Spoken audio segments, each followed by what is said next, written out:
Hrithik Roshan, young tiger NTR ప్రధాన పాత్రలో spy thriller war 2 తెరకెక్కుతున్న సంగతి తెలిసిందే. వార్ ఫ్రాంచైజీతో ఎన్టీఆర్ బాలీవుడ్లో లాంచ్ అవుతున్నాడు. ఇదే సినిమాతో హృతిక్ టాలీవుడ్లో గ్రాండ్గా విక్టరీ రెడీ అవుతున్నారు. ఇప్పటికే సినిమాపై అంచనాలు పీక్స్లో ఉన్నాయి. ఎలాంటి ప్రచార చిత్రాలు రిలీజ్ కాకుండానే పాన్ ఇండియాలో సంచలన చిత్రంగా మారిపోయింది. టీజర్ ట్రైలర్ రిలీజ్ తర్వాత ఆ విధ్వంసం ఎలా ఉంటుందన్నది ఊహకి కూడా అందదు. హృతిక్ రా agent role, Tarak negative role ఎలా ఉంటుందా అని సర్వత్రా ఆసక్తి నెలకొంది.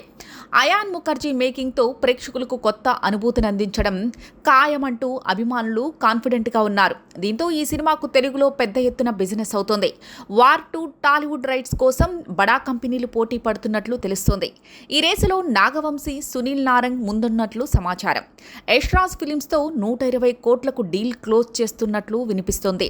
ఈ రేంజ్ మార్కెట్కు కారణం తారక్. RRR చిత్రంతోనే తారక్ పాన్ ఇండియా స్టార్గా మారారు. అటుపై దేవరా విజయంతో మరో పాన్ ఇండియా సక్సెస్ పడింది. రీజనల్ మార్కెట్ పరంగా తారక్ మార్కెట్ ఆకాశాన్ని తాకుతోంది. ఆ లెక్కలు బేరీజు వేసుకుని 120 కోట్లు డీల్ క్లోజ్ చేయడానికి రెడీగా ఉన్నట్లు తెలుస్తోంది. తారక్ ఉన్నాడు కాబట్టి టాలీవుడ్లో భారీ ఓపెనింగ్స్ ఖాయం. డబ్బింగ్ సినిమా అవుతుంది కాబట్టి వారం రోజులు ధరలు పెంచడానికి అవకాశం ఉండదు. హిట్ టాక్ తెచ్చుకుంటే బ్రేక్ ఈవెన్ పెద్ద కష్టం కాదు. ఈ కాన్ఫిడెంట్తోనే 100 కోట్లకు పైగా వెచ్చిస్తున్నట్లు తెలుస్తోంది. ఈ చిత్రాన్ని ఇండిపెండెన్స్ డే సందర్భంగా ఆగస్టు 15 కంటే ఒక్కరోజు ముందుగానే రిలీజ్ చేస్తున్నారు.